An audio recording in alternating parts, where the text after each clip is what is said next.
Abba, Father, I just thank you so much for today.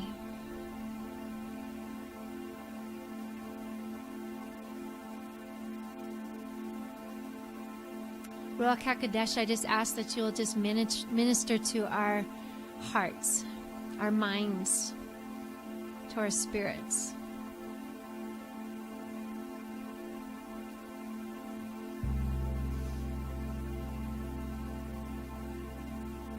We just lift up our extended family that's not here today.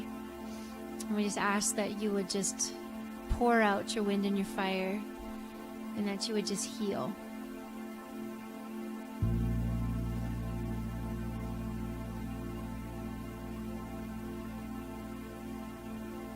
Oh, we just ask for your perfect peace, your perfect shalom, your complete shalom. We just want to worship you today. We just want to worship you today. Be Lord of all. Be Lord of all. Be lifted higher. Be lifted up. You are the authority over each of our lives.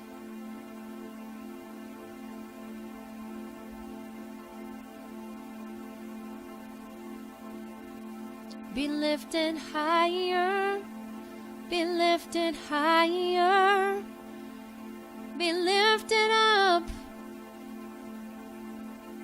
We just bow down to you, and you be lifted higher. We bow down, you be lifted up. We lay all of our cares and our worries and concerns at your feet. We just worship you. We worship you. You are our peace.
your presence being in this place.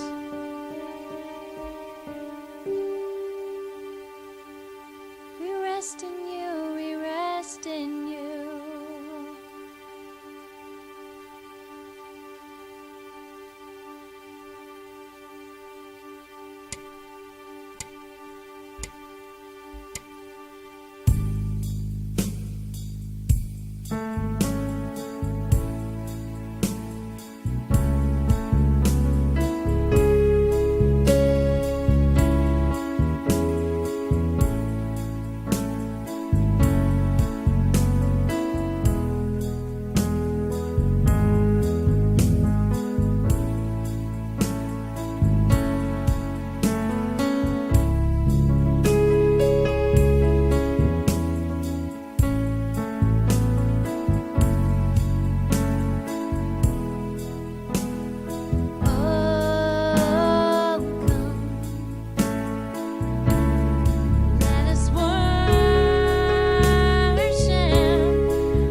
we just need a touch from you. And even if we don't feel like it right now, we're just hungering and thirsting for more of you. Even just cry out right now and just ask for that right now. Just say, I want to hunger and I want to thirst for you, even if I don't feel like it. I just want a deeper touch from you. I want to know you more. As I exalt you to the throne of my life, I want to know you. I want to see your power manifest inside of me as I am holy and set apart for you. Oh, come and let us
positioned us. There's nothing too difficult for you. Increase our faith today.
heart surgery.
Hallelujah.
your praise. Make it your prayer.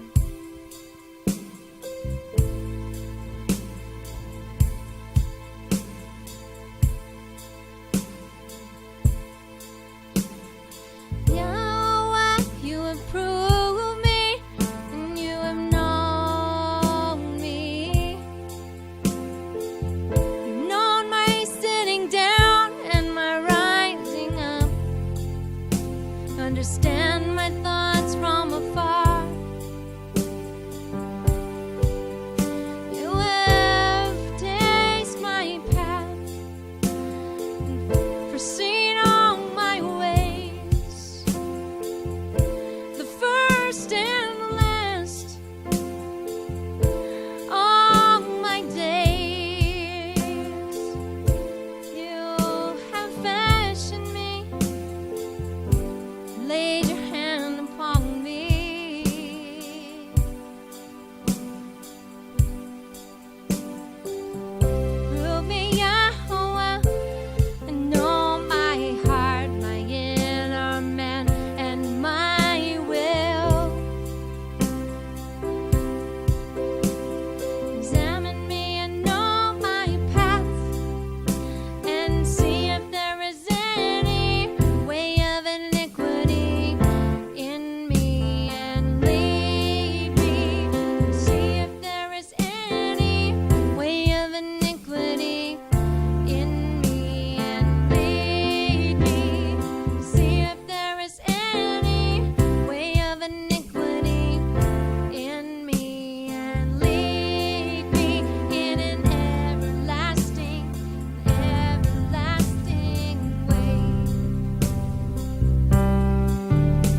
worship before a holy God.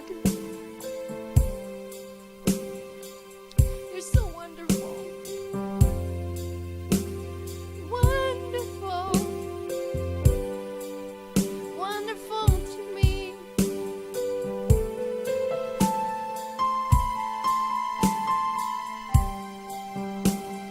Beautiful.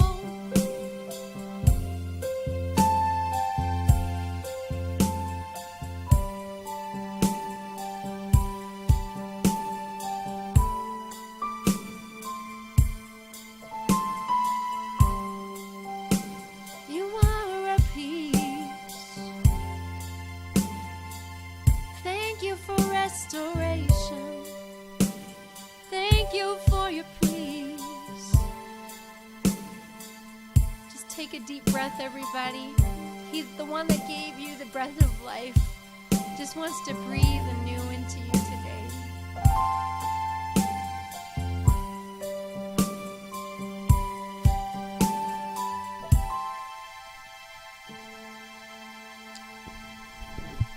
Ruach HaKodesh, I just ask that you would just continue to be a part of this place today. Anoint our minds and our hearts to go deeper into your word. And just to know you more and to understand you, because in those things you delight. That's what you say. Bless Daniel as he presents information to us today in your name, through Yeshua. Amen.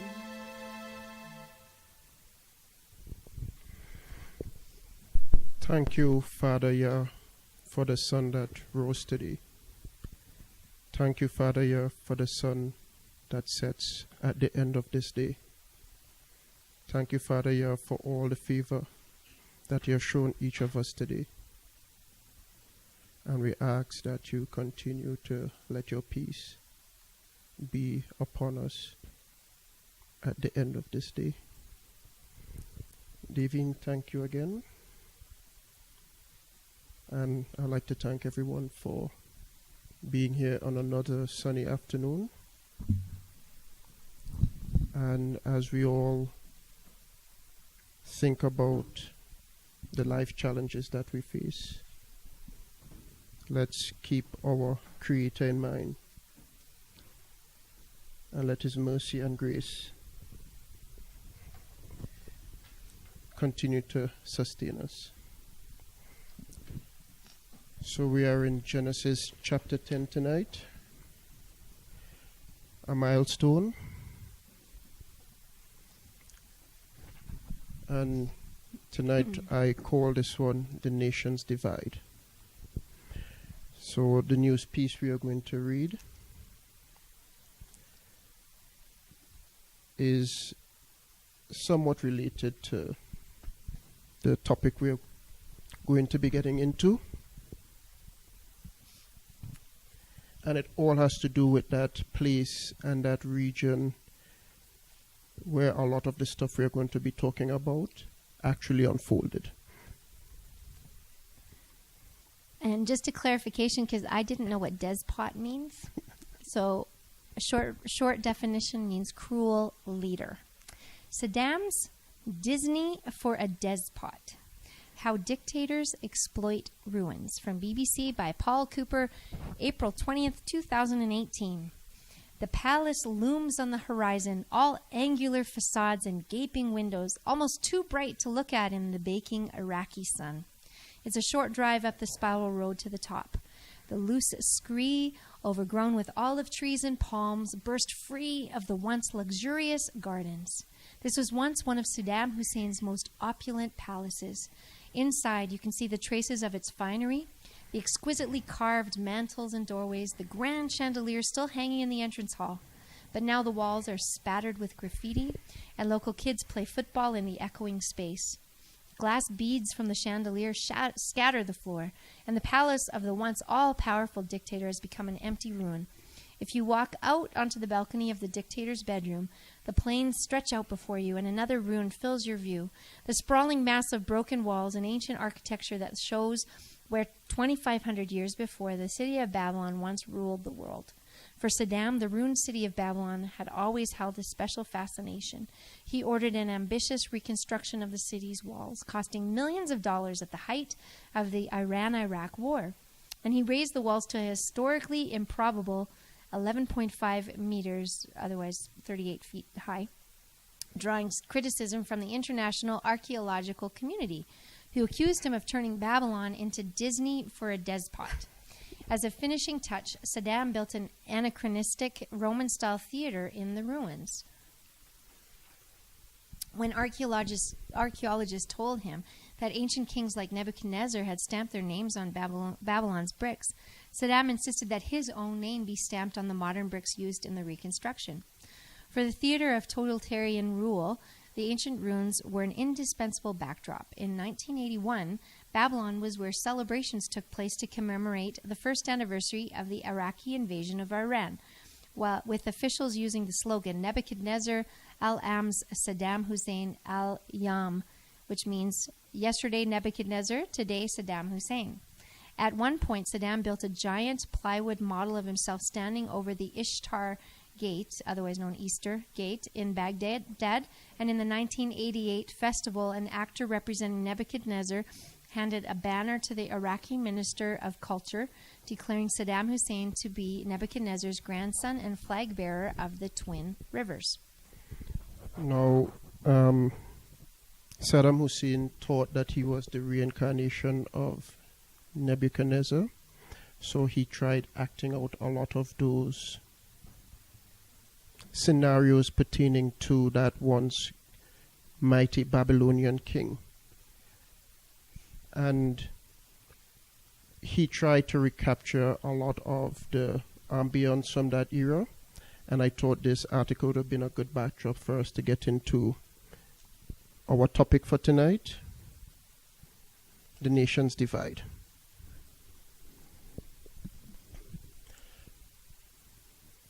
So I'm beginning with an opening statement,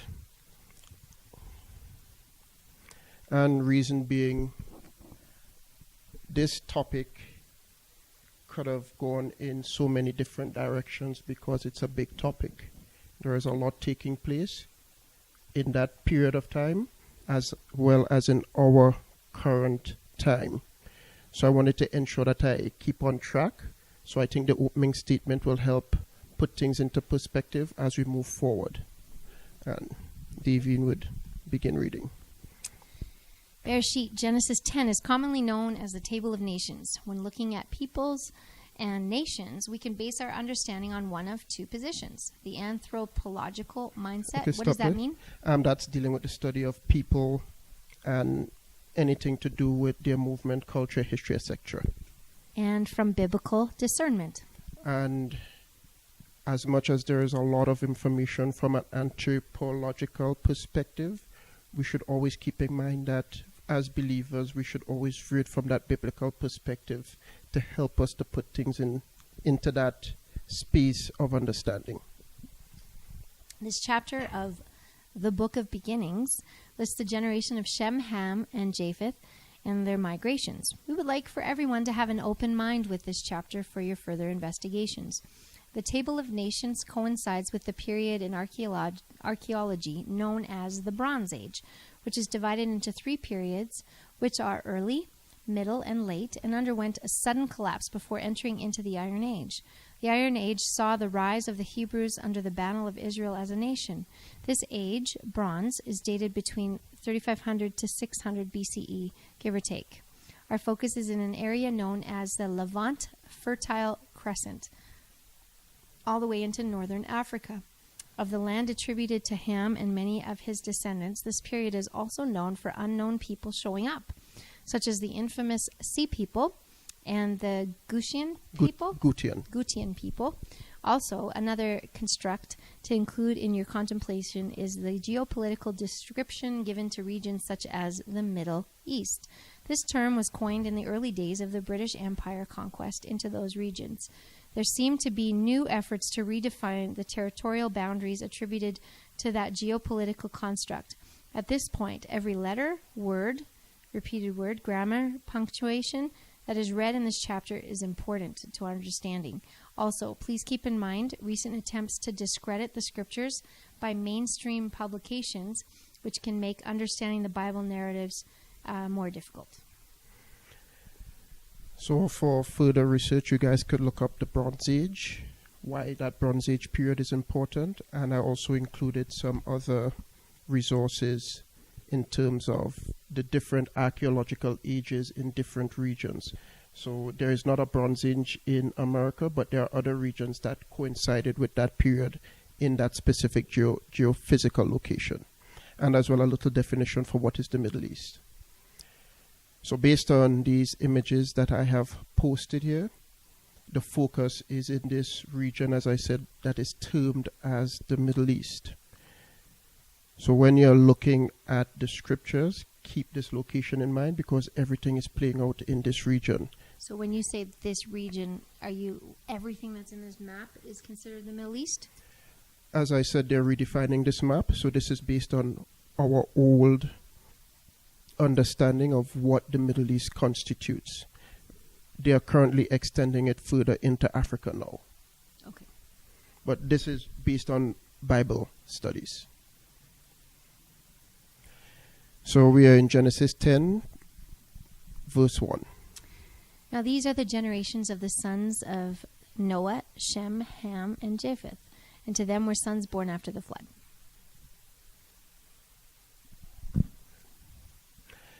So Shem is mentioned first because the birthright is passed from Noah to him. In previous presentations, it was alluded that Shem, Ham, and Japheth could possibly be triplets. This would make them equal in the sense of their age by being birthed in succession from their mother's womb. Yahuwah Elohim does not always choose the firstborn to fulfill his purpose. There are many examples that we would soon discuss as the study progresses into other chapters. But one example to highlight our Elohim selection process is with King David. So this is from 1 Samuel 16:1. And the Lord said to Samuel, How long dost thou mourn for Saul, whereas I have rejected him from reigning over Israel? Fill thy horn with oil and come, I will send thee to Jesse, to Bethlehem, for I have seen among his sons a king for me.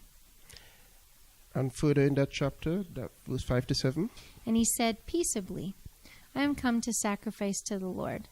Sanctify yourselves and rejoice with me this day. And he sanctified Jesse and his sons, and he called them to the sacrifice.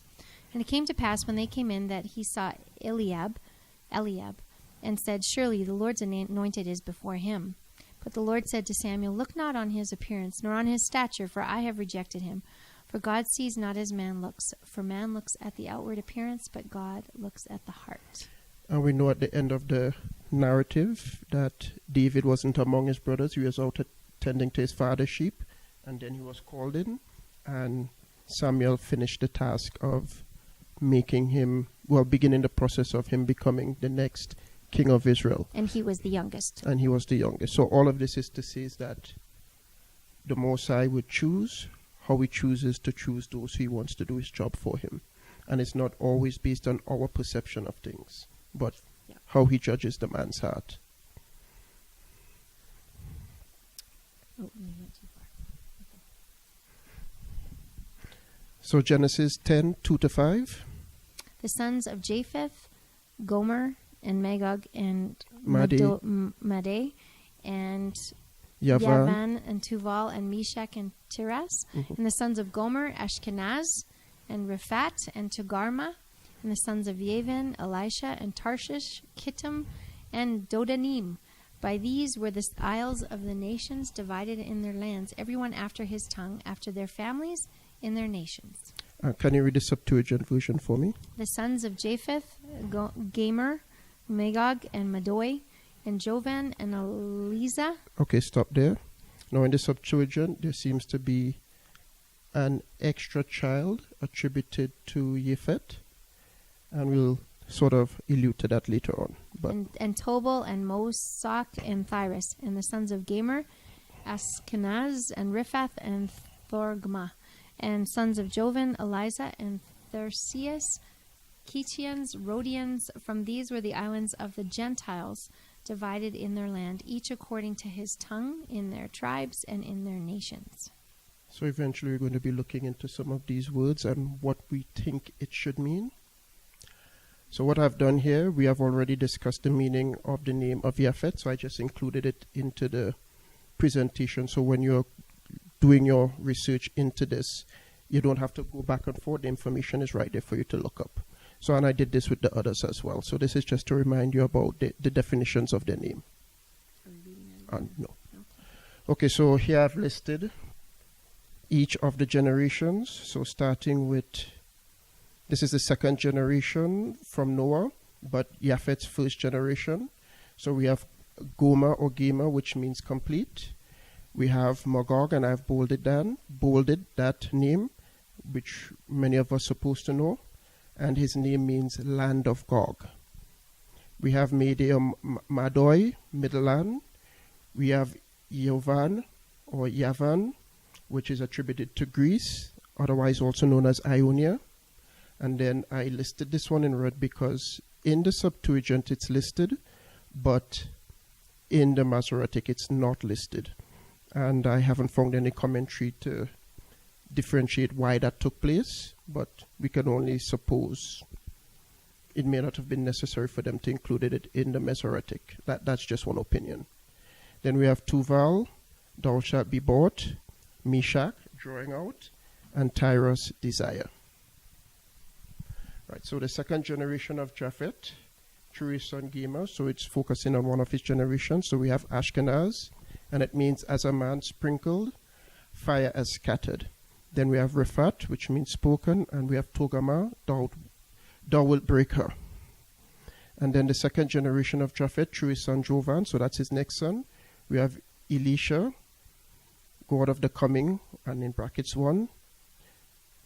Tarshish, which is a very well-known name that's repeated in the Bible, and it means yellow jasper. Kittim, and in the Septuagint it says Scythians.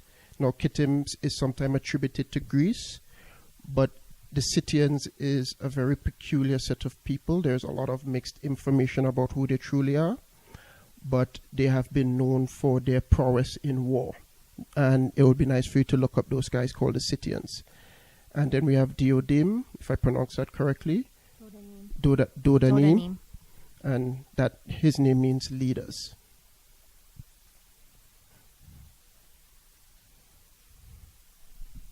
Yeah. The generations of Japheth. The generations of Japheth are termed Japhethites. Japhites. Japhites, or Japhetic from our biblical optics.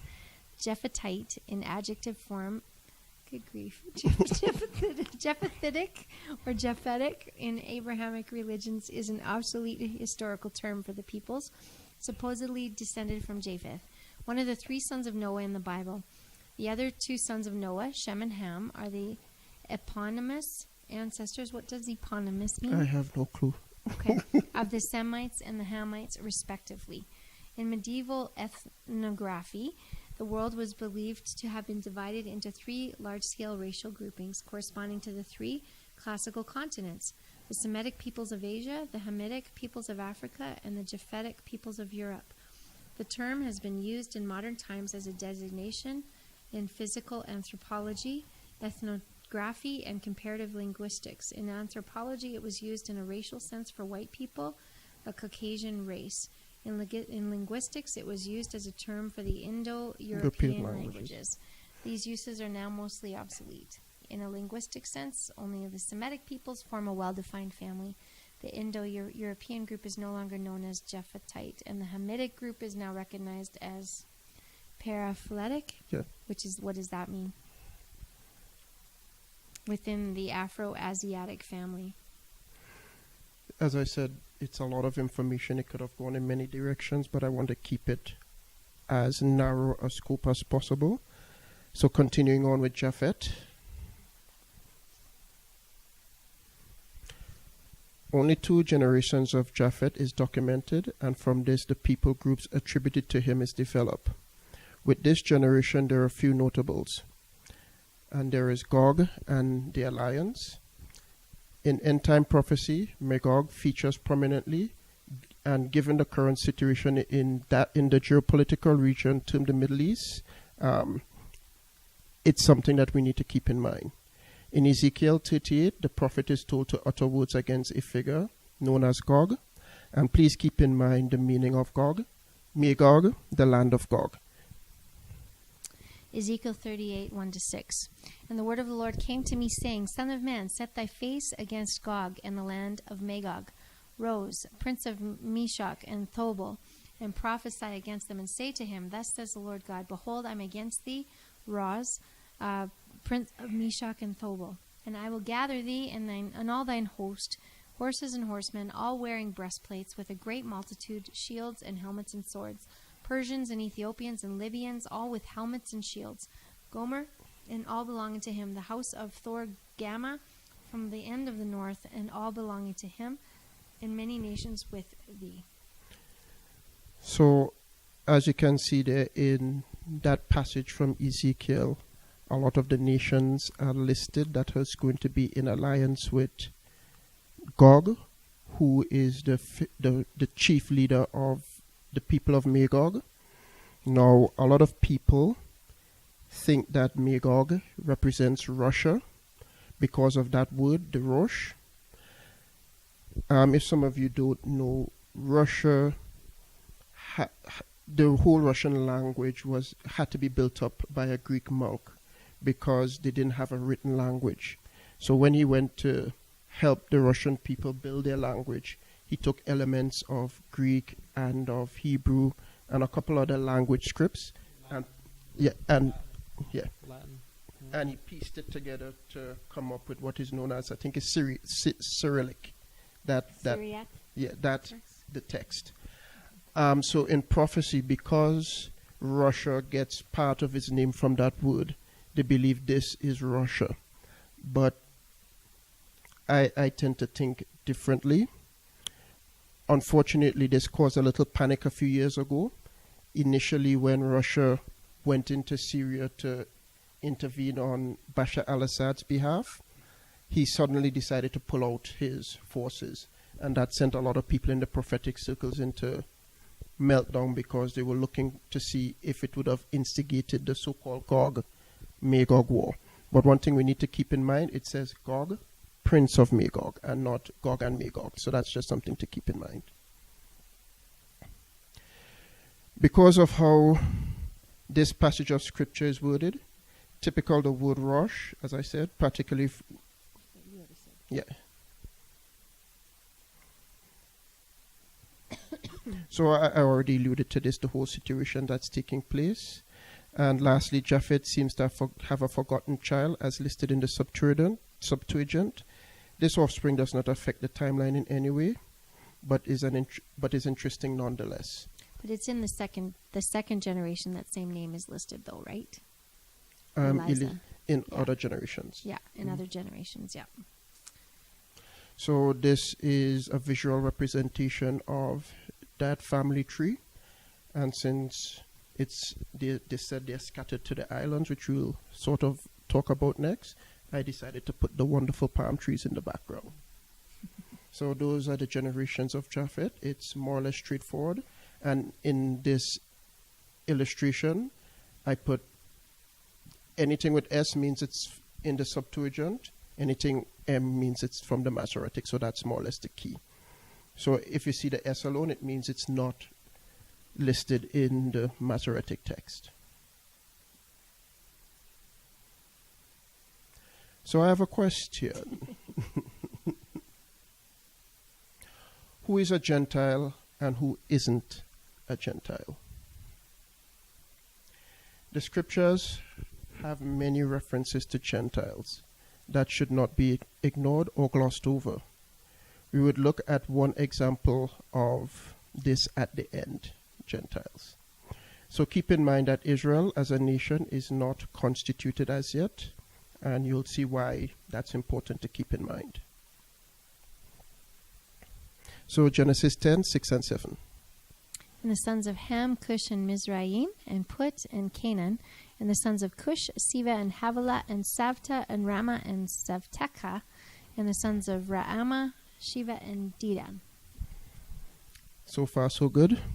And like Japheth, I put the definitions of Ham's name. So again, when you're going over this, it's easy for you to locate as a reference.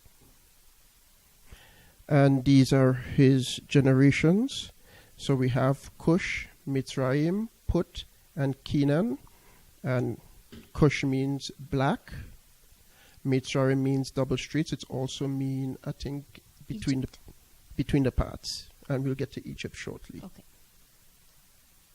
And Put, a bow, and Canaan, as we discovered prior, means lowland. And then we have Shiva, which drink thou, or Seba, Siva or Seba or Siva. Would it also be Sheba, too? Yeah. Yeah, okay. Haliva, we dealt with that in Genesis 2 with where Eden was located, that area, means circle. Savata or Saptaka, striking. We have Regama or Rama, horse's mane. And Sefteka or Sapteka, striking. And then we have Seba and Dedan. Shiva means 7 or 8. So that's probably Sheba, not the one I said then. The pronunciations are almost the same. Okay. And then we have Dedan, meaning low country. So that's the first group of Ham's generation. The generations of Ham are termed Hamites or Hamitic, Chemitic, Kemetit, or Kemet. From our biblical optics, and this term, the latter, is still commonly used among the so-called Afro people. So a lot of people in that space tend to don't call it Africa. They tend to more want to use the word Kemet from what it originally meant. Where else? Please note that the name Africa was derived from someone by the name of Scipio Africanus, a Roman general. And in Bereshit chapter 6 and 7, lists Ham's first generations and his second and third through his son Cush. So that first section dealt with those generations for Ham. So Genesis 10, 8 to 12. And Cush begot Nimrod. He began to be a mighty one in the earth. He was a mighty hunter before Yahuwah. Wherefore it is said, like Nimrod, the mighty hunter before Yahuwah. And the beginning of his kingdom was Babel, and Erech, and Akkad, and Calneh in the land of Shinar. Out of that land went forth Ashur, and built Nineveh, and built Rehovot, and Keilah, and Rezin between Nineveh and Keilah. That is a great city. So we can look at Nimrod's mentioning from 3 perspectives. The first, he is the last of Cush's children, and the narratives gives him special attention from the other children of his issue because of his infamous exploits. So the scriptures might be singling him out because of that. That's one. 2, Nimrod is a special situation, and his birth is not natural like other sons of men, but still attributed to Cush, who birthed him. There are some theories that Nimrod was not a direct issue out of his loins through his wife. Some supernatural means may have produced Nimrod. That's another doctrine that is out there. Or made him into some Superman. Which is the third option. Nimrod may have done something to himself, hence not being mentioned directly in the genealogy of Ham via his father Cush. So this is the one that a lot of people like to go with as well, that he did something to himself to become what he became. So Nimrod's name means rebellion, and as I listed here, I said this Asher because there are 2 ways you can look at Asher. You can look at it from Shem's generation, because some people feel it's Shem's son that built that city, or we can look at it as someone pertaining to Nimrod, maybe one of his children, or maybe a god, which we'll talk about next, not next, but in the next Bible study, that went out and created those cities. So the kingdoms of the land of Shinar, the country, and Shinar means the country of the 2 rivers, and we know what those 2 rivers are. That's the Tigris and the Euphrates, and hence we're talking about Saddam Hussein and his exploits in that area. That's how it fits back in. And We have Babel, which means we'll deal confusion of languages, but we'll talk about that in the next study. We have Erech, Akkad, Calneh, and we have the cities that Asher built, which is Nineveh. Very interesting meaning to its name. What does it mean? I am not going to say until next week. Oh. No, next week. But you guys could look up the Strong's number and get the meaning of that name. We have Rehoboth, and Calneh and Rezin. So we'll talk about all of this in the first part of Genesis 11, because I think Nimrod and Babel goes together in that discussion. Are we going to be breaking down that the scripture where Nimrod is in, where we're yes. That's going to be in the next one, where we're breaking in what the mighty hunter and yes, that's all going to be connected. broken down with Babel. The two of them goes together. Okay. So here we have that grouping under Cush, and I put Nimrod into a dashed square box to say something is up with Nimrod. So let's keep him separate from all the rest of Cush's generations. Right, so Genesis 10, 13, and 14. And Mizraim begot Ludim and Anamim and Lahavim and Naphtuhim and Patrusim and Casluhim, out of whom came Pelishtim and Caphtorim. I didn't even get to practice that. Okay, so there's a lot of interesting things going on with this group under Mitzrayim. So these are the meanings. Ludim, to the firebrands, travailings. I like firebrands better. Then we have the Anaim or Nephthalim, affliction of the waters. And I think we could put that with the situation in the New Testament with the guy who was next to the water and he was waiting for it to be stirred up with the angel, and he missed out because he wasn't fast enough to get into the waters. That's just a thought that jumped into my head from that name. Then we have Levahim, which means flames. Naphtuhim, openings. Patrusim.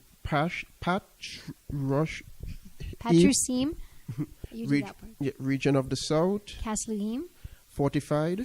Caphtorim. Ekron. Pelishtim. Otherwise known as Philistines. Immigrants. So I have a bust of Tutankhamun. I think that's one of the most famous images that we can attribute to Egypt. And I think it's fitting for these sections that we're going to talk about. So Mizraim, called Egypt, is the most dominant of all the children of Ham. The name Egypt is derived from a Greek pronunciation. So the name Egypt comes from the Greek Aegyptos, which was the Greek pronunciation of the Egyptian name Hutkapah, which means house of the spirit of Ta. Apata. Who was a very early god of the ancient Egyptians. Now, we spoke about this a few studies ago. The Hollywood statue called the Oscars is fashioned after that god by the name of Ptah. And as I previously stated, a lot of these ancient religions is mingled into our modern day society. So it never died, it just changed its form. And because many of us are not too aware of it, we don't make those quick associations with those ancient powers and how they're being used in society today, especially in entertainment. So that's the god Ptah. Entertainment also includes news and sports and all of that, right? You're meaning that entertainment, whole that whole. Yeah. Right. Egypt was an ancient superpower. One of their most famous battles was against the kingdom of the Hittites, called the Battle of Kadesh. Also, Egypt was overran by the Sea People and the Hyksos, another group of unknown peoples. The land of Mizraim is located in what is termed the Middle East at the northeastern region of Africa. Mizraim shared a close relationship with Israel, starting with Abram entering that land with his wife Sarah. This relationship has been a mixed one at best. The dating of biblical events is based on the Egyptian kingdom's timelines. Do you want me to continue? Yep. Dating historical events that occurred in the Old Testament is notoriously difficult. Historical dates cannot be verified reliably until King Ahab of Israel and King Idri Ben-Hadad of Aram are recorded as taking part in a coalition venture against King Shalmaneser III of Assyria at the Battle of Kedar in 853 BC. After this, the kings of Israel and Judah recorded independently in the 9th century BC annals of Assyria. Prior to this, events are difficult to date accurately. The dating of events in ancient Israel and other Middle Eastern civilizations is dependent on the traditional Egyptian chronology based on surviving lists of Egyptian pharaohs. However, most Egyptian archaeologists today rarely admit that these lists and the resultant chronology are inaccurate. Which is quite true, but they would prefer for it to be inaccurate for many reasons. One of them is to discredit Israel. So, Professor David Roll, and this is someone I'll be referencing as we get into other aspects of the Exodus, is a go-to Egyptologist for many in the non-aligned biblical teachers group. He's a well-known, as I said, Egyptologist. He's well-respected, and as I said, many people in a specific grouping of the religious community go to him to decipher a lot of difficult things within the scriptures, because he's one of the most honest men you could find, and he's considers himself agnostic. He proposed an alternative dating called the new chronology, and as to be expected, most people do not like it because it brings everything back into focus, the new chronology. So there are certain things called, I think they call it the dark ages within the chronology for Israel, but because of what he did, there's no gaps, period. For those opposed to Israel's historical significance, this realignment poses problems to prior research and publications. In the prophets, the relationship between Israel and Egypt is well documented from the past into the future. And here are some examples of that documentation. So we have King Hezekiah in 2 Kings 18-21. That was him depending on Egypt, and I think it was King Sennacherib telling him, don't depend on the broken reed of the Pharaoh of Egypt. So that relationship was there. Then this is in prophecy, the burden vision of Egypt in Isaiah chapter 19. Which is yet to come. Which is yet to come. And then, as we all know, the anointed one was taken into Egypt when Herod wanted to dispatch with him, because he wanted no usurper to his throne or kingdom. And then we have one other example of the many. Abraham's, before he was called Abraham, concubine Hagar was an Egyptian. And that's found in Genesis 16:1. And we'll talk about that further when we get to it. So I have a question. Did Abraham consort with a Gentile? You're meaning his wife? Yes. Or not well, his wife, his concubine, yeah. And remember, Ishmael was the result of the union, and not getting too much ahead of ourselves. As we know, Abraham was told that many nations would issue out of him. So we still have nation building going on, but it's more focused into the line of Shem rather than the whole group that we are discussing at this moment. So not to be left out, the Philistines, who has been a nemesis to Israel, and we would sort of talk about them coming close to the end. So this is the line of Mitzrayim from Ham, and I have the Philistines coming out of the Caphtorim. And for some of us who would be familiar with the last chapter of Amos, it mentions that the Most High was responsible for bringing them from their location up into that land. So they didn't go there by their own merit. They were brought in. And for whatever reason, coming to the end of our generation, we would find out why. Yeah, they're a part of prophecy, aren't they? Yes, they are. Time of yet to come. Yes. Amos chapter 9, everybody. And we'll see something again coming up shortly. So Genesis 10, 15 to 19. And Canaan begot Zidon, his firstborn, and Het, and Yavusi, and Emori, and Girgashi, and the Hivi, and the Arki, and the Sini. I don't know. Avadi. And Arvivadi, and Zemari, and the Hamati. And afterwards the families of the Kenani were spread abroad. And the border of the Kenani was from Zidon, as thou comest to Gerar, unto Azza, as thou goest to Sedom, and Amorah, and Admah, and Zeboim, and Lasha. Any of those names? Any of those names ring a bell to anyone? Some of those some of those should ring a bell.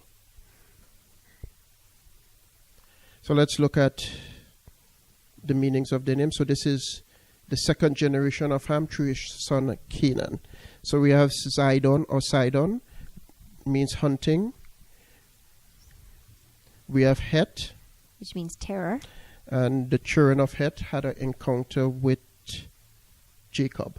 Keep that in mind. Zidon is a region that was north of what is termed Palestine today, but Canaan back in that time. We have the Emori, which is a sayer.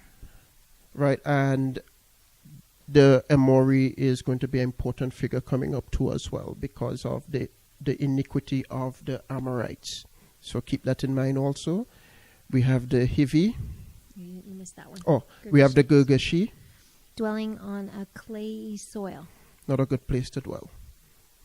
The Hivi. Villagers. We have the Arki. Gnawing. We have the Sini. Thorn or clay. We have the Avadi. I shall break loose. Zemari. Double woolens. And Hamati. Fortress. Canaan, the son of Ham, gets special attention. They settled in the area promised to Abraham and bears his name Canaan, with its borders being defined. And we just spoke about the borders. They were called Phoenicians by the ancient Greeks, from whom writing was attributed to. So they were called the Phoenicians. And that word Phoenician is supposed to bring the thought of phonetics into your mind. And you can go and read up the history of their contributions, especially to being seafarers as well. Right, they were called Phoenicians by the Greeks, from who writing was attributed to. So much for being cursed. His name Canaan means lowlands, as we previously discovered, and they also occupied the cities along the Jordan, which are Sodom and Gomorrah and Adumah and Zeboim, as far as Lasha or Dasa. When we get to the destruction of these cities, another of Elohim's judgments, we would further understand why inappropriate sexual acts was attributed to him with his grandfather Noah. We also know that Israel was told not to mix with certain people groups attributed to Canaan as well. Are you going to get into why? What? Like the more specifics of why? Or is that coming? That will be discussed when we get to that portion with Sodom and Gomorrah. Okay. But it's just to kind of give that thought, put that thought into your heads. So this is the lineup for Canaan. He seems to have been a very busy man in his lifetime. And another thing we should keep in mind, there is no deviation between the Masoretic or the Septuagint regarding anyone within Ham's generation. So they both line up without any problems compared to Japheth, which we just dealt with previously.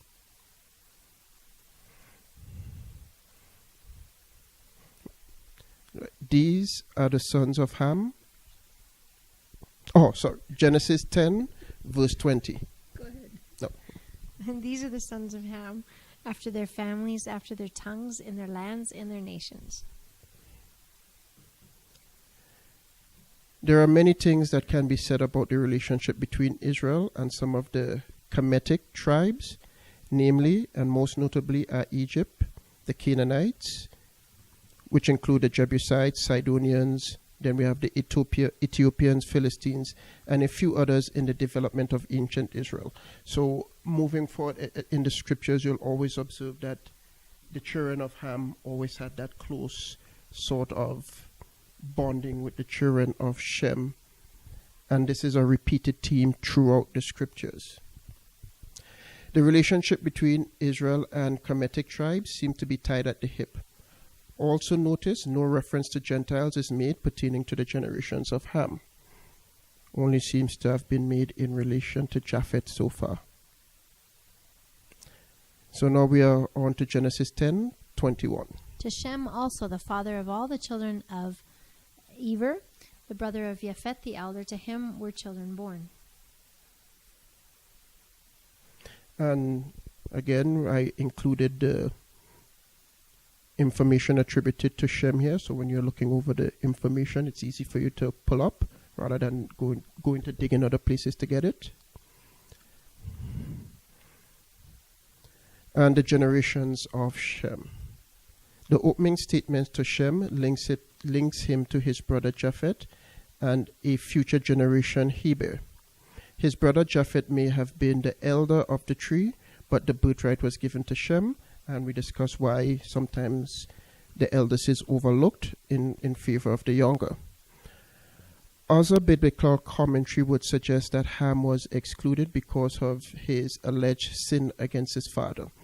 And this is a reference from a commentary known as Gill Notes on the Bible.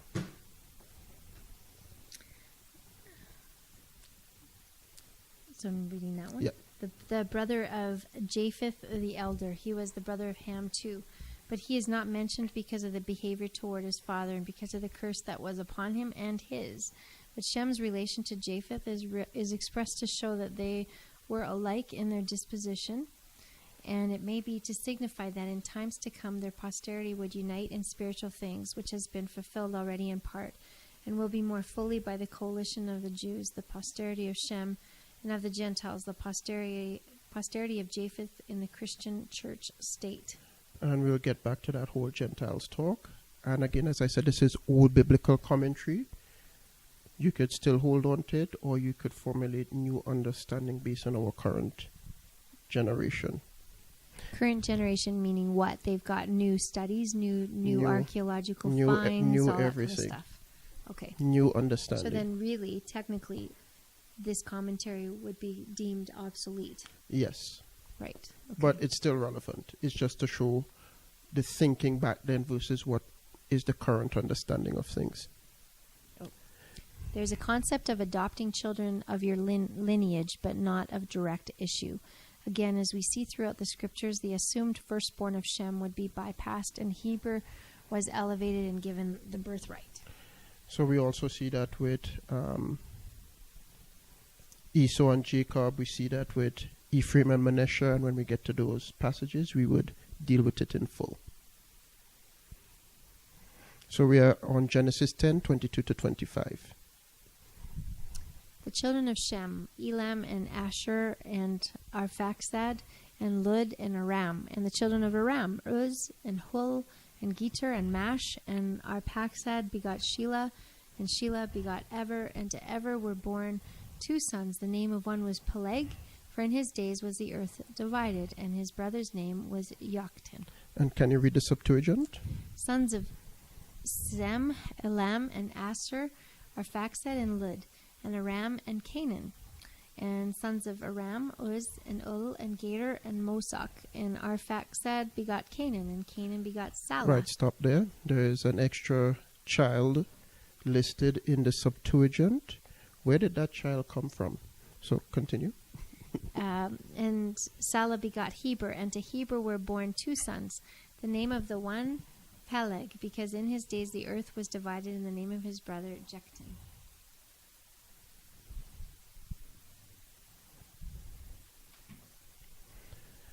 So the first generation of Sem and the second generation of Noah. So we have Elam. eternity. We have Dis Asher. A step. We have Apaxad. I shall fail as the breast. He cursed the breast bottle. That's interesting. We have Lud. Strife. We have Aram. Exalted. And then we have this mystery child showing up here in the Septuagint. Sprout. And then the Is second... that like calling your kid a little sprout? Yeah, a little sprout. A sprout. And then we have the second generation of Shem through his son Aram. And Aram was also one of those eastern powers back in antiquity. So we have Uz. Wooded. We have Hul. Circle. We have Gita. Fear. And we have Mash or Moshok. Drawn out. And continuing, so we have the second generation of Shem through his son Apaxad. And this is not in the Septuagint. I mean, I'm not in the Masoretic. It's only in the Septuagint. And it does affect the timeline. So we have Kenan. Sprout. And then the third generation of Shem. And this is the second generation in the Masoretic through Kenan. So we have Sheila. Sprout. And then we have the fourth generation of Shem, which is the third generation in the Masoretic through his son Salah. So, sorry, question. Can we just back up a little bit? Mm-hmm. Because this is a different name, but it means the same. Could have been just a miss something. Miss something, and it could have been me as well, because it was kind of difficult to decipher this properly between the two texts. The region beyond. And then we have the fifth generation of Shem, which is the fourth generation in the Masoretic through his son Eber. So Peleg. Division. And Yoktan. Smallness. Beautiful. So Shem, first generation, is detailed like his elder brother Japheth. Mystery children appear in Shem's genealogy via the Septuagint. A mystery child appears in the genealogy of Apaxad, which would affect the timeline of future generations. The narrative focuses on Apaxad and Aram at this moment, and the nation of Aram does influence Near Eastern affairs at that given period of time. So once you look up their influence, you'll get a lot of information. So now Genesis 10:26-30. And Yoktan begot Elmodad, and Shalef, and Hazar Mavet, and Yera, and Hadoram, and Uzel, and Dikla, and Oval, and Avamael, and Shiva, and Ophir, and Havilah, and Yovav. All these were the sons of Yoktan, and their dwelling was from Misha, as thou goest to Sephar, a mountain of the east. So their locations is defined that group, and these are the meanings of their name. So this is the sixth generation of Shem, fifth in the Masoretic, through his son Yoktan. So we have Almodad. Not measured. We have Shilef. A drawing forth. We have Hazar Ramavet. A village of death. We have Yera. New moon. Hadoram. Noble honor. Uzal. I shall be flooded. Dikla. Palm grove. Oval. Stripped bare. Avimael. My father is El. I like that name. Shiva. Seven oath. Ophir. Fiery. Havila. Circle. And Yovav or Joab. A desert. From Shem is derived the much over misused term anti-Semite as it relates to negative actions towards people who identify as Jews. Being hostile to any ethnic group, minority or majority, is uncalled for, but keep in mind Abraham had Ishmael, whose offspring would also be Semitic, whom we attribute to be Arab. Not excluding the children of Lot as well, because they are from the Shemitic line, and they would be Moab and Ammon, alongside the children of Edom, who are all Semitic. So it's just to say that sometimes that word is misapplied, because even some of the people who are against the Jews are also Semitic people. So using that term anti-Semitic is sort of oxymoron sometimes. But unfortunately, a lot of us don't understand those relationships, so it tends to fly. So the birthright was passed from Noah to Shem. From his generations, the Anointed One would eventually be manifested. Shem's line is eventually singled out and becomes the dominant narrative of the scriptures. So this is the family tree breakdown of Shem. And as we see, here is the mystery child that's attributed to him. And from the Septuagint perspective, because he's a direct line to Abraham eventually, it would affect a number of things as it relates to time from the Septuagint's perspective. That was Eliab. I'm just trying to... The name? Is that the name? That's Salah. Salah. Yeah. Sorry. Okay. And what was the meaning of that name again? Do you remember? I can't remember. Okay. So it would affect. But from the Masoretic perspective, everything is fine. We keep moving forward. And you would see how it affects specifically the Septuagint with certain doctrine that a lot of us are aware of. And I'll call it now. That's dealing with the Melchizedek or Melchizedek. So Genesis 10:26-30. These are the sons of Shem, after their families, after their tongues, in their lands, after their nations. These are the families of the sons of Noah, after their generations, in their nations. And from these were the nations divided in the earth after the flood. And read it from the Septuagint as well. These were the sons of Shem in their tribes, according to their tongues, in their countries and in their nations. These are the tribes of the sons of Noah, according to their generations, according to their nations. Of them were the islands of the Gentiles, scattered over the earth after the flood. So here we see the Gentile narrative pops back up with the ending off of Shem. What about islands? We will sort of hint on that shortly because there's a lot going on there. So the closing of Bereshit Genesis 10 reaffirms the notion of Gentiles. That's in verse 32 and previously stated in verse 5. This people classification, Gentile, is a controversial one and is often used in context of salvation. So who qualifies for salvation and who doesn't? That's the narrative. There are a number of views on who is a Gentile. And the first one, the children of Japheth are the Gentiles. This is old biblical doctrine. This is stuff I knew about from a long time ago. So can you read the first point? Which has been fulfilled already in part and will be more fully by the coalition of the Jews, the posterity of Shem and of the Gentiles, the posterity of Japheth in the Christian church state. Now we read that before at the beginning, but I just brought it back to show this is not a new concept. This is stuff that was previously known. And the second point? So we see that those who are of the sons of Japheth produced what are called Gentiles. The European, that is, those known today as Caucasians, came from Japheth. Africans, for example, are not Gentiles, according to the scriptures. How do I know this? Because the scriptures that follow at Genesis 10:6 then proceed to speak about the sons of Ham, Cush, and Mizraim, and Put, and Canaan, the progenitors of those of African descent. So only those who are from the lineage of Japheth are Gentiles. Those from Ham are not Gentiles. And it's just to show that even though this is old stuff, it's still used today, but for many other reasons. And I'm just clarifying, that's false. It's not a matter of faults. It's a matter of perception. Okay. Right? I may not hold on to it, and there are reasons why. Next one. All non-Jews are Gentiles. The original words goy and ethnos refer to peoples or nations and are applied to both Israelites and non-Israelites in the Bible. However, in most biblical uses, it denotes nations that are politically distinct from Israel.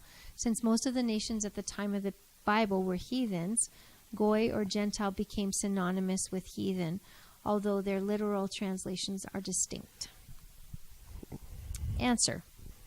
The word Gentile is an English translation of the Hebrew word goyim, people, nations, and the Greek word ethne, nations, people groups, or people. The Latin Vulgate translated these words as gentiles, and this word was then carried over into English as Gentile. The term refers to a person who is not a Jew. Now, this position is the most popularly held position. I used to hold this position, but I am kind of wavy on it now because of perception. Can we also clarify this term refers to a person who is not a Jew? Are we referring to ancient Israelites, or are we referring to Jews as in Jewish, religious Jewish? Let's keep it religious Jewish, because that's the concept most of us know. Okay. And I don't want to deviate too far from that understanding. And as I said, this is the majority view on who is a Gentile versus who is not a Gentile. And hence the reason I asked the question, is Abraham a Gentile? Because many of us would say yes, based on this definition, but I would say no, he's not a Gentile. And we will get to that shortly. Right, so 3, the scattered of Israel outside of the covenant are the Gentiles. This position came to my attention about 3 years ago. There was a sort of an apologetics debate where one person from one religious group was debating someone from another religious group. And it was in context of who is a Gentile versus who could be saved, and who is not a Gentile and who cannot be saved. I'm not going to say who those groups are, but eventually some of you would encounter it. But the argument was that only those who were of the house of Israel scattered, namely the first exile of the northern kingdom, and then eventually Judah, those who got scattered, those are the Gentiles. I don't agree with that view. The debate was won by the person who was of the view that the Gentiles were the scatterers of Israel, because the other guy was not prepared with his scripture. That's why he lost. But it just brought so many things to mind from that debate. But I'm not of this view, but I'm just letting you know. It's out there. It's out there. And the last one, where I am, more or less, people who are not defined through the lineage of Noah as per the biblical table of nations are Gentiles. So what I'm saying is this, based on how I'm understanding this passage of scripture, is that all the children of Shem, Noah, and Japheth are not Gentiles. So the question is, who are the Gentiles? And as I've alluded before, and especially in this Bronze Age, there seems to be a lot of people just popping up all over the place that they cannot put a fix on who they are, where they originated from. So for example, in past Bible studies, I did the whole thing about DNA, ghost DNA existing that they cannot account for, and so many other anomalies in terms of historical peoples that they cannot give an account for, as well as with languages that they cannot give an account for. So we can look at that in a number of ways. We can see, one, we have to consider other people groups, and that's taking us down another pathway, which hopefully you guys would look into. Hence the reason I put the Sea people into the mix, because that's a group that a lot of people have no clue about where they came from and where they disappeared to. Also, I included the Guti. That's another group of people that just appeared out of nowhere, and then they disappeared as fast as they came into existence. And then I also mentioned the Hyksos, right? That's another group of people that they are all over the place about. They can't put a solid fix on who these people are. And there are many other groups as well that you would encounter. One of the things that you guys could look into as well is, I call it the shadow people. It seems as though there were other groups of people shadowing some of these tribes, and because of conquest, they embed themselves into these groups and eventually took over these groups and assumed their identities. Now we can look at our modern day example, our modern day circumstance as an example. You know, we have the Syrian refugee situation.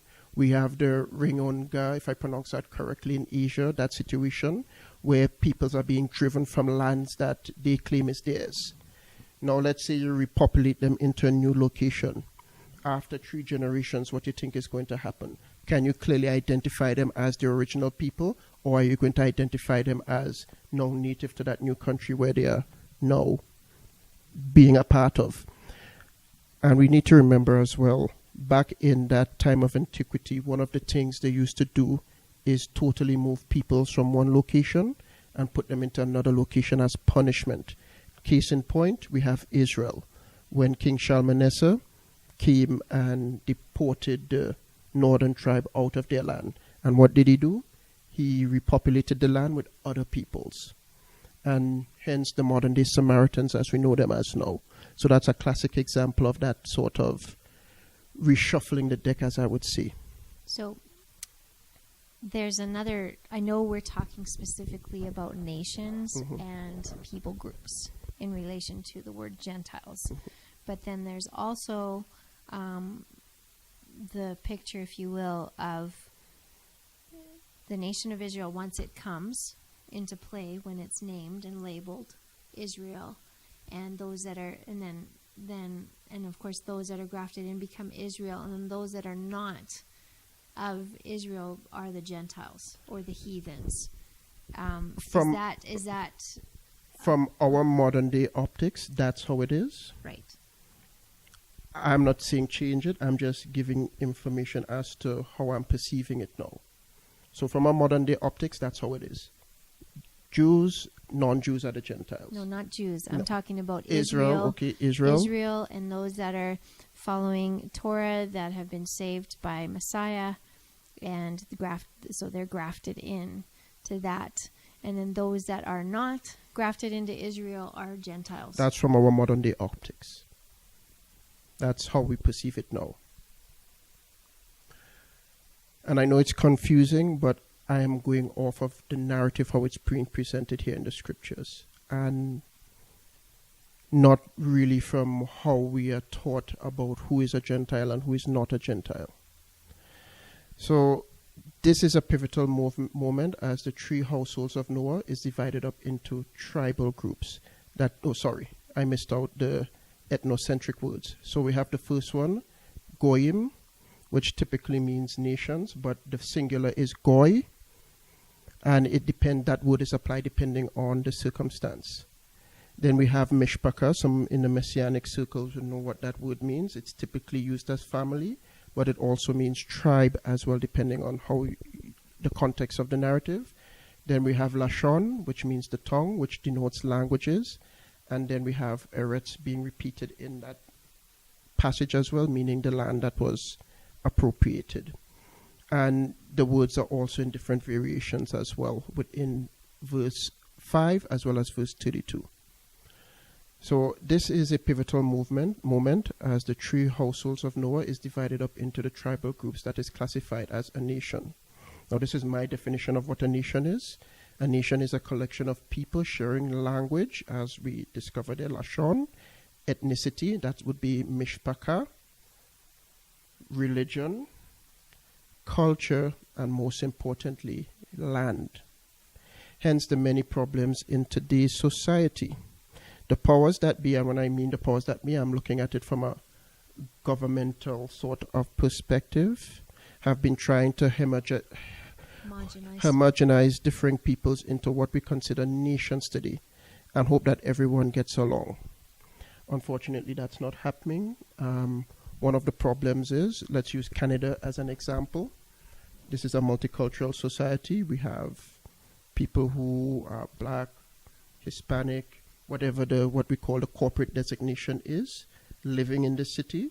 We have people with many tongues living in the city. I'm sure if you go on the subway, or not subway, but on transit or in any of your shops, you'll hear the different languages being spoken. We all don't share the same religious values. And we also don't share the same cultural values. So if you're trying to amalgamate a people like that, it's sometimes a recipe for trouble, because we would have one group wanting to be dominant over another group because everybody does not share the same values. Case in point, we have the Islamic situation. They are not integrating into the society. They came with their values and they want to bring that value here. But also their cultural thing is more tribal in nature. So Yes. The way that they conduct things is in a tribal dynamic. So you have to look deeper into that to understand why they do what they do. Right. Religious or cultural, all of it together. And this would be looked at when we get to the Tower of Babel as well, because it's still happening. Mm-hmm. Okay, so Ruth had it correct. So can you read Ruth 1:16 for me? And Ruth said, Entreat me not to leave thee, or to return from following thee. For whithersoever thou goest, I will go. And wheresoever thou lodgest, I will lodge. Thy people shall be my people, and thy God my God. And this is how it's supposed to be. If you're coming into my space, you're supposed to adopt my rules. Hence the whole discussion about being engrafted into Israel. You have to adopt the rules of Israel if you're coming in. And that's a whole other discussion. Mm-hmm. So let's look at prophecy. You want to do that first? Yeah. When looking at prophecy with people groups being vocalized, it should be viewed from the context of the chapter. From this chapter, as specific people groups are mentioned by their biblical classification. Let's look at Isaiah 11 again, because I mentioned this a couple of times, and perceive what is being spoken through the prophet. So Israel, Gentiles, nations, Philistines. So this is Isaiah 11, 10 to 14. And in that day there shall be a root of Jesse, and he that shall arise to rule over the Gentiles. Right, so you see, Gentiles being mentioned specifically by themselves. In him shall the Gentiles trust, and his rest shall be glorious. And it shall be in that day that the Lord shall again show his hand to be zealous for the remnant that is left of the people, which shall be left by the Assyrians. Right, stop. That's one people group mentioned in the Table of Nations. And that from Egypt. Next. Mm-hmm. And from the country of Babylon. Now, see, it says country of Babylon. Babylon is a country, not a people. So that's like America being a country, not a people. And from Ethiopia. Ethiopia is a land, but there are specific groups of Ham who occupy Ethiopia as well. And from the Elamites. Elamites is one of the children of Shem. That's a specific group. And from the rising of the sun. And out of Arabia. Arabia is an area of land. And he shall lift up a standard for the nations. Nations, very specific. It's talking about those mentioned in the Table of Nations. And he shall gather the lost ones of Israel. Another nation out of Abraham. And he shall gather the dispersed of Judah from the four corners of the earth. Right, so we know the kingdom was split into two, so they end up being two nations. The nation of Israel, the northern kingdom, and the nation of Judah, the southern kingdom. And Judah, just to clarify, would have Simeon kind of was... No, there was a mass migration of people. That's a whole other discussion. Okay. But one thing to keep in mind, even though it says kingdom of Judah and kingdom of Israel, a lot of people from Israel came into Judah. Case in point with Anna and the prophecy concerning the anointed one. It specifically said that she was from what tribe? I think the tribe of Simeon. So they are not really lost, they are scattered. And there's a lot of migration between the north and south as well. Those who want to follow Jeroboam, they left and went and followed Jeroboam. But at the end of the day, it was split into two, with Israel having the bulk majority of the tribes. And the envy of Ephraim shall be taken away. Right, so Ephraim is another way to see Israel from that perspective, because Joseph was given the birthright. So he got a double portion. And Ephraim is the younger son. Again, as I said, this keeps coming up.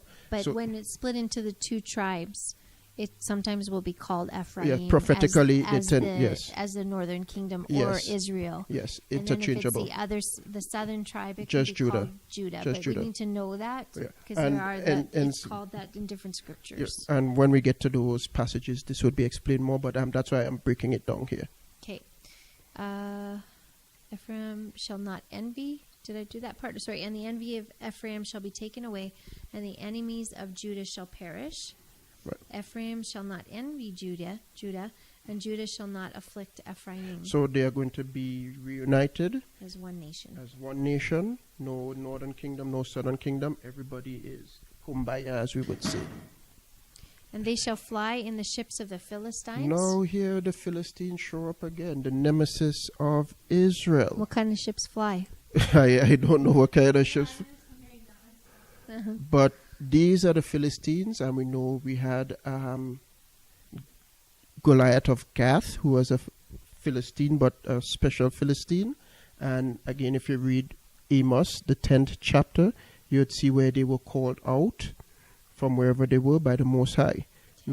Yeah, Was there only 9 no, in Amos? Amos 9. Yeah, I think it's 9. It's only Yeah, 9. 9. Yeah, The last chapter. last chapter of Amos. So we'll see it's the Philistines are being spoken of, and here they are going to be assisting Judah, not Judah, but Israel, in a time to come. So let me read. Oh, yeah, yes, and not to mention, this is one of the descendants or a group of people descended from the children of Ham. Okay, so let me just go back. And they shall fly in the ships of the Philistines. They shall at the same time spoil the sea, and them that come from the east, and Idumea. Right, so Idumea is Edom. That was Jacob's brother, so that's also Israel's So nemesis. Jacob meaning Esau. Esau and Jacob. Yeah. Idumea is the Greek word for Edom. Edom. Yeah. And they shall lay their hands on Moab. And we first. know Moab is a descendant of Lot. When he had Right. relations with his daughters. Right, and Lot is also a descendant of Shem. So this is a Shemitic people as well. But the children of Ammon, who Bo- is Moab's Moab's brother. And another nation. yes, shall first obey them. So in other words, Israel, when they reunite, is going to put the hurt down on these two groups, starting with Moab and then ending with Ammon, and they would subdue Idumea. And when you read through the prophets, you would see where some of us believe it's the anointed one going into Idumea and spoiling Bozrah. And that place still exists today. What scripture are you referring to? I can't remember off the top of my head right now, but That would be really important to put in because you're referring it. I would make a reference to it. He would spoil Bozrah, and it's not going to be a pretty time for those guys. And that location is currently Jordan. And if anybody is following the geopolitical situation in that area, ISIS never overran Jordan, strangely. They overran Syria, they overran Iraq, they were showing hostilities at the Turkish border, at the Lebanese border. They did not interfere with Jordan. And that would be a most likely target if I am a conqueror. I'm not going to leave them unscathed. I would take them over. Also, there was recent new efforts to bring Jordan into the fight. And most likely we'll see Jordan being featured more because of the circumstances changing on the ground in the Middle East right now. So keep your eyes open for that in the news. There are many references to Gentiles throughout the prophets, not leaving out references to Gentiles in the New Testament as what I was talking about. Right, and I purposely left out those references in the New Testament because I would like for you guys to go to the New Testament and see how it fits back into the narrative, whichever one you choose to go with. The question was asked whether Abraham consorted with a Gentile. It should also be asked if he, Abraham, was himself a Gentile. The commonly held view is that he was. Given the confusion of the modern nations, we should filter current distribution of people via the lens of Genesis 10. So in other words, some people will tell you Abraham is a Gentile. I don't hold that view anymore, especially with Abraham birthing other nations as well. So we need to ask ourselves, who is a Gentile, who isn't? And once you understand that concept, how does it fit into prophecy, especially when Gentiles are specifically mentioned in each passage of those scriptures in prophecy? So we shouldn't convolute things, we should keep things in its perspective. Any comments?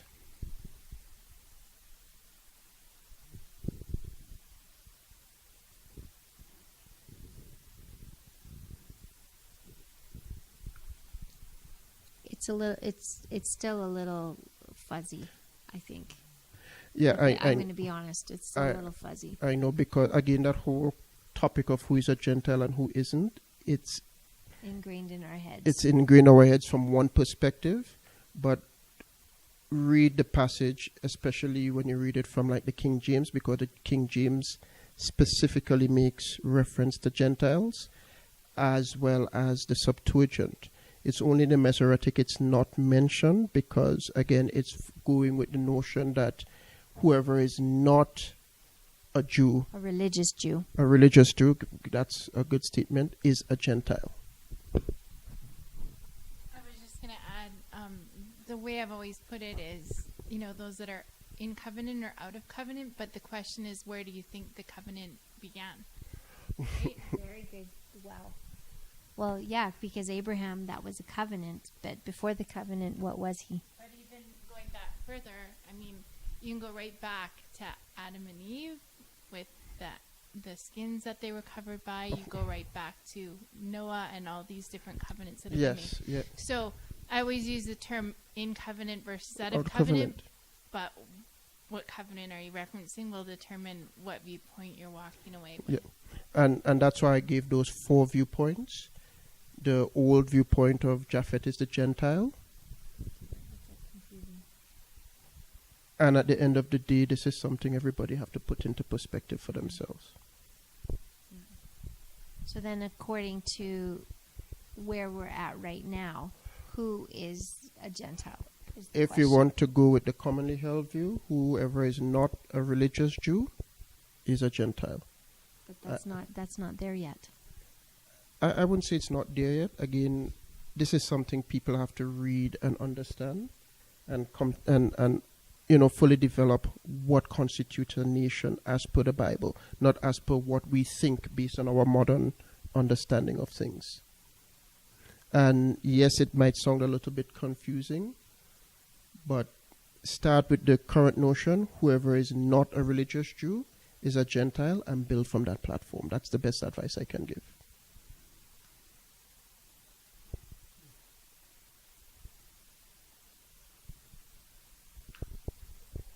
So if we have no more questions or comments, we would call the session closed. And I'd like to thank everyone for coming. So, our Father, our King, we thank you for another day, and we thank you for the time together.